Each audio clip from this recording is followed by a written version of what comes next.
Hey, business besties. Today, we're going to be talking about how to master your cancellation policy to grow. This is a hard conversation. I think it's hard because of what we do. We care so deeply about our clients. They share sometimes their financial struggles, and then we have to charge them money that we know they may not have. So how do we do this? But I want to remind you and speak to the business part of you for a second as your business bestie here. I really believe that we have to follow through on the agreement. So let me first share what the agreement is and then share my thoughts, okay? Now, everything I say may not fit, and I want to remind you that you are the boss. Even if you are in solo, you created your own private practice, or if you are in group, you are a business owner, you make up the rules. So I'm going to share what I did that I think makes the most sense for a growing, expanding, scaling business. But again, take little bits and you get to choose. We had a 48-hour cancellation policy. I felt like this was really important because it gives you time to book somebody else in. 24 hours isn't enough time. Do you notice that? And as you're scaling and your therapists are getting busier, that matters. I had 55 therapists. Can you imagine if each one had one cancellation per week? That's a whole lot. And then I wouldn't be able to get them full again. So the 2 full days gives you time to fill that spot because now that is an empty spot. This matters more when you have a group practice because that person, if it's a no-show, may have driven, got dressed, got showered, maybe even got a babysitter, drove all the way to the clinic, maybe even paid for parking, and then there's a no-show where they could have spent that hour of their life doing something else, especially if they're a contractor. So we told our contractors that if there is a no-show and we collect the money, only if we collect the money for that no-show, you get paid. I thought it was very important to keep them happy and for culture to collect the no-show so they get paid for their time. Now, employees just know you pay them hourly, right?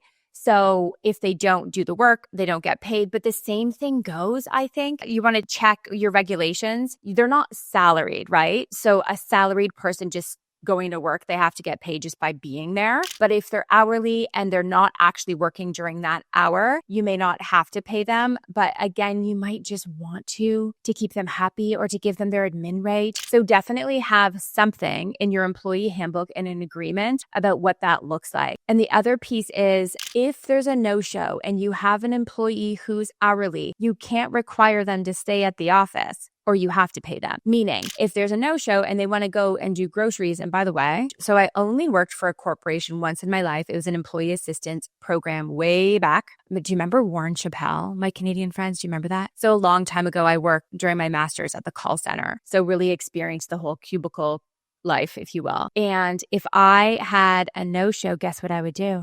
I would go do my groceries. So if they want to go and do something else, then you don't pay them, of course. If you require them to be there, just in case there's a last minute client, a new client that wants to be seen right away, then you do have to pay them if they are an employee, okay? So jot that down. This is why we have an employment lawyer in my program that provides coaching every single month because it is complex with employees. So there's nuance there. And just so you know, if you do third-party billing, that's what we call it in Canada.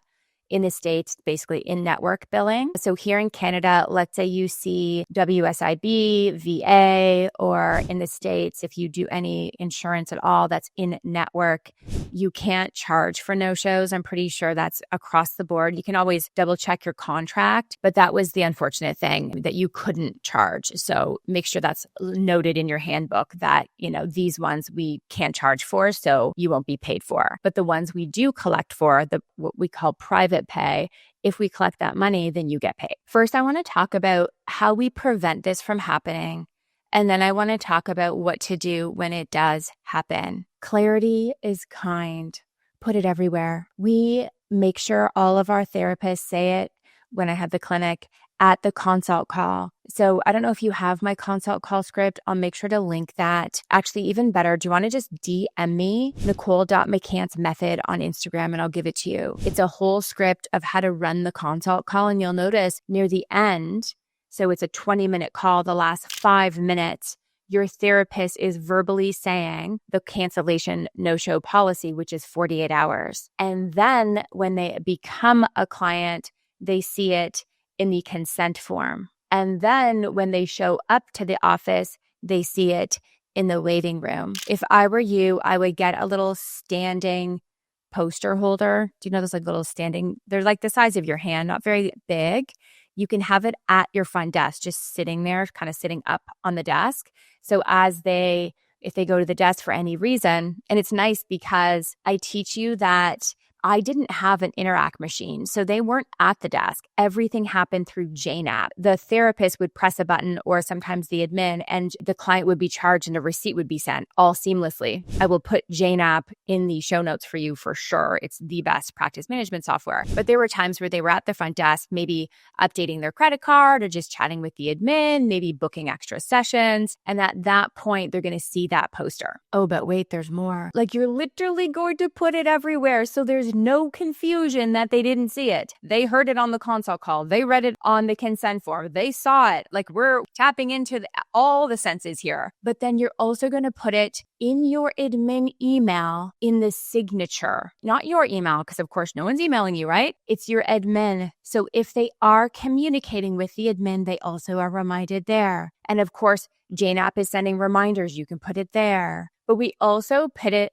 in our voicemail, because let's say somebody just wasn't paying attention, especially if you work with neurodivergent folks, they might have just missed it. So when they call to cancel or on your online booking, when they go to cancel, you want it in both of those places. So they go to cancel and they see, oh shoot, okay, you know what? Maybe I'll keep my appointment since I'm going to be charged. And here's the key. We were clear that they had to give 48-hour notice or they would be charged the full session fee. So put all the things, specifically what the charge is. We did have one caveat, unless it was a medical emergency. So we have a 48-hour cancellation policy for no-shows and canceled sessions. If you no-show and cancel within 48 hours, you will be charged the full session fee except for medical emergencies. Now, we didn't go on to define what that was because that'd be a really long little thing on the voicemail or poster, but I want to define this for you, and you want to put it in your operations manual so your admin knows exactly what it is. What is a medical emergency? Is it if you have the sniffles? No. Is it if you have the flu? No. Here's the thing. I live in Toronto. It is snowy. It is cold. Everybody gets sick at least once, maybe 5 times if you have children in the winter. And I would say this in supervision sometimes. We can't run a business. We literally would be out of business in one winter if we let people just cancel if they were sick. A medical emergency is an emergency. So you are something's wrong with your kid. You had to take them to the doctor. You had to take them to the hospital. I see doctor because I have kids. So emergency, he has a rash, it's spreading. I need to take him to a doctor. To me, that is an emergency. That's very clear. So you would get the reason from the client. If it's an emergency, you would not charge and you would jot that right in their profile in Jane, because I just like to kind of keep track. If they're calling all the time and canceling, I want to be able to see the history. What I like about the profile in Jane is you can write notes at the bottom and all the admin, everyone can write notes. So if you ever need to, you can go back and be like, oh, that's interesting. There's a medical emergency every Friday.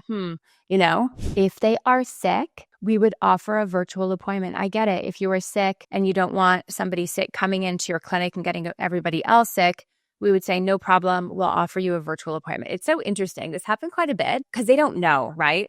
Some people test, how do we have boundaries? How is it really a policy? How stringent is it? So they would say, hi, I'm so sorry. I woke up sick. I have a bit of a headache. I need to cancel. And the admin would reiterate the cancellation policy that was agreed upon, and just want to remind you that you would sign the cancellation policy. I know that was a couple months ago. Let me remind you what it is. We do offer virtual appointments though. And sometimes they would be like, oh, okay, there's a fee. It's fine. I'll come in.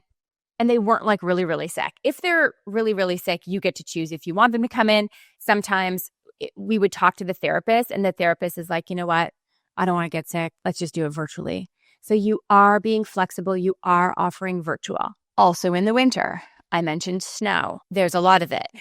I hate it. In the winter, we're impacted by snow in a big way. Here's the policy we had. We would know, thank goodness for the apps The app will tell you if a storm is coming. Jot this down to remind yourself. I would have a policy that the admin would know, there's a huge storm coming. We would be on top of it, and they would reach out to every single client first thing in the morning and say, hey, there's a storm coming. We just wanted to let you know, do you want to move to virtual? Number one, it removes the stress and pressure from them because they probably would have canceled. We got on top of it, we got ahead of it, and we offered them a more comfortable position. Some of them are like, you know what, I live across the road, it's fine, I'll still come in person. And some of them were like, let's move to virtual.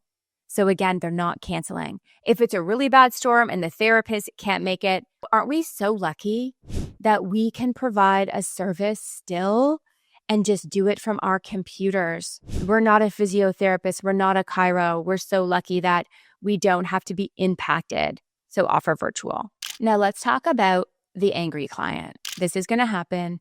I will tell you, we were really stringent with our policy because they are an adult. And this is a conversation and an agreement between two adults, and they signed it. I believe that we want to be role models with integrity and follow up with the agreement. Now, I totally get that you care so much about this person, but guess what? You are not the one having this conversation. It is the admin. Please don't have it be you. Now, if you're listening and you're like, well, Nicole, it's just me right now. I'm in solo. I don't have an admin, then I'll tell you what you'll do, and then we'll get to if you have a group. If it's just you, you want to blame it on the policy. The policy is, this is the agreement, like this is the policy that I follow and I have to follow just to keep everything streamlined with all of my clients. Do you see that? So it feels less, they're going to get less defensive. It's less personal. If it's not about you, it's not about them, but you're following your policy. Your company policy, your private practice policy. Here's the great news though. You're following me. You're here listening probably because you want to scale. When you do, the first thing I suggest is you hire an admin. And guess what? That admin is going to be the bad cop and you always want to be the good cop. Now, if you're a group, same thing. That admin is going to be the bad cop. I'll explain what that means. And the therapist has to always stay the good cop. They're the one with a rapport. They're the one that we want this person, this client to keep coming back and feel safe and feel heard and not be upset with the therapist. That's why it is always the admin that's calling to remind them cancellation policy and the fee. Now, when the admin does call them, they might be upset. So here's what I had because everything is streamlined. So I would tell my admin, go ahead and charge them, follow the policy. If they are upset, and I would define what upset was, because what does that actually mean? It's really important to define terms because upset could mean different things to different people. Upset meant they said, cancel all my appointments, like I'm never coming back. Basically, I hate you. Or they said, I'm going to leave you a negative Google review. They were pissed, basically. This didn't happen very often, thank goodness. And I think it's just because we really communicated the policy up front that it didn't happen because they're like, oh, shoot. Okay, yeah, you were so clear before. If this happened, that would be the time that the admin talked to me. Because here's the thing. You don't want to lose the client. Like part of this is balancing public relations. You don't want them bad-mouthing you to their friends or on Google or canceling all their appointments. So in that case, we would give a only one time, okay, you know what? We will not charge you this one time, but I do want to reiterate the policy. Are you okay with that? And get a thumbs up from them. You're not going to charge them one time. And you're also going to have your admin put this in the profile in the notes section. They'll be in a habit that when there's a canceled session, they want to check the note session. Have we already given them a one-off grace? You could do a full session, one time, no payment. You could also do 50%. You know what? I understand. We definitely don't want you to feel upset. You come here to feel good, not bad. I'm happy to reduce the full session fee by 50% for this one time. I do want to reiterate, it'll just be one-time grace. I'm going to write a note. And are you good moving forward that if it ever happens again, we will follow the policy that we agreed upon? And most of the time they're like, okay, thank you so much. Yes. I want to reiterate, your therapist is not having this conversation. This is an administrative conversation. It does not come up in session. It does not touch the session. We are protecting good cop. Admin is bad cop. You're probably thinking, oh, great, everyone's going to hate the bad cop, the admin. Not really. She's doing her job. The thing is, she blames it on the policy. This is the company policy that I have to follow. So there's something about that people just know, like, okay, you're an admin, you're an employee there, you're doing your job, you have to follow the company policy. So they tend not to hate the admin, which is pretty great. I know this feels uncomfortable. I hear from you guys a lot, which is why I did the whole episode on this, that this is just not comfortable. But what if it wasn't you having the conversation? What if you had an admin that was just following the policy? What if you were role modeling boundaries? You see, in your session, boundaries come up, don't they?